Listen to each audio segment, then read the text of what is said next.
سلام، صبح بخیر.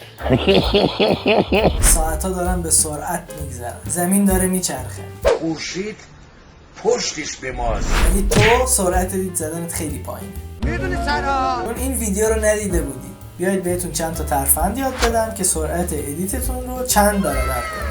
اولین چیزی که باید حتما از اون استفاده کنید شورتکات ها هستن. میتونید اونها رو توی قسمت کیبورد شورتکات که توی بخش ادیت قرار داره مشاهده کنید، ولی خب 90% اینها هیچ کاربردی برای ما توی ادیت های عادیمون ندارن و من الان بهتون شورتکات های کاربردی رو میگم. برای کات کردن این قسمت از ویدیو شما ریزر رو نیاز دارید و خب اون رو میتونید با کلید C انتخابش کنید، دو قسمت مورد نظر رو انتخاب کنید و بعد پاکش کنید. یه قابلیت کاربردی دیگه که وسط ادیتاتون نیاز اکثر جا روشن باشه قابلیت اسنپه. شورتکات اون هم S هستش و اگه خواستید جای خاصی رو علامت گذاری کنید میتونید با زدن M این کار رو انجام بدید. یا اگه خواستید چیزی تایپ کنید با زدن کلید T و کلیک کردن روی مانیتور میتونید اون رو انجامش بدید. شماره 2 تا هم ابزار داریم، Select Forward Tool، Select Backward Tool که میتونید اونها رو با A و Shift A انتخاب کنید. یا اینکه اگه خواستید فقط یه ترک رو انتخاب کنید میتونید A رو بزنید، حالا Shift رو نگه دارید تا به حالت تکی در بیاد. و همینطور اگه خواستید تو قسمت‌های قبل‌تر چیزی رو انتخاب کنید میتونید شیفت و A رو نگهشون دارید. الان من شیفت رو نگه می‌دارم، روی حالت تک ترک در میاد و اگه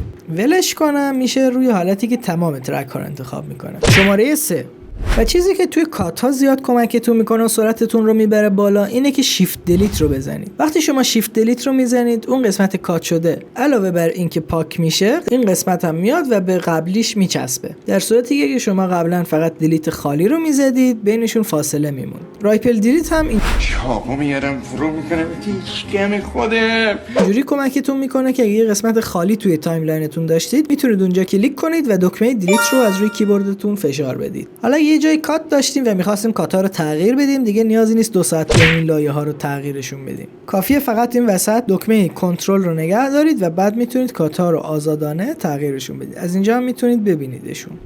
شماره 4 یه دونه فولدر با تمام چیزهایی که جمع کردید برای خودتون درست کنید و توی هر پروژه فقط کافیه همون پوشه ها رو ایمپورت کنید و دیگه نیازی نیست هر بار بین پریمیر و فولدراتون سویچ کنید و میتونید از توی خود پریمیر همه کارها رو انجام بدید. کل پروژهتون رو بگیرید و درگش کنید اینجا.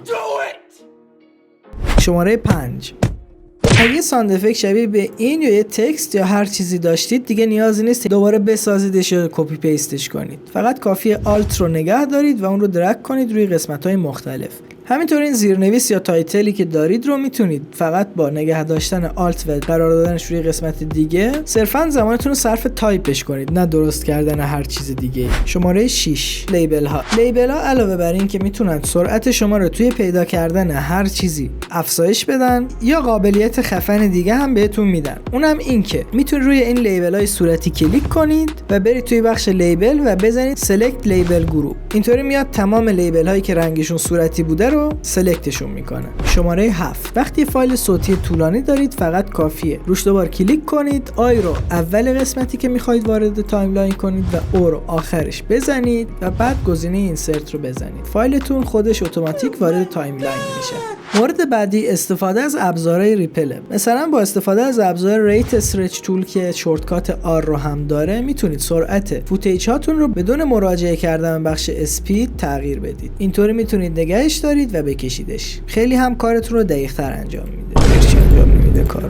حالا اگه برای بخشای خاصی از اون فریم ریت پایینی داشتید میتونید برید توی بخش کلیپ اسپید و فریم سامپلینگش رو بذارید روی اپتیکال فلو و میبینید خیلی نرم تر شد. ابزار بعدی ریپل ریمیکس توله. با ریمیکس تول میتونید موزیکای پس زمینه و موزیکایی رو که دارید به ابعاد ویدیوتون در بیارید، ولی شرط اون اینه که موزیکتون توی حالت عادی طول کافی رو داشته باشه تا هوش مصنوعی پریمیر بدون خطا مدت زمانش رو افزایش بده. و طرز استفادهش هم اینطوریه که کافیه ابزار انتخاب کنید، بیاید این قسمت و اون رو تا میزان دلخواهتون میتونید بکشید و بعد یه مقدار آنالیز موزیک شما آماده است. دیگه نیازی نیست 3 ساعت بیاید و کات بزنید، هی کوتاهش کنید، بلندش کنید و باز هم به چیزی که میخواید نرسید.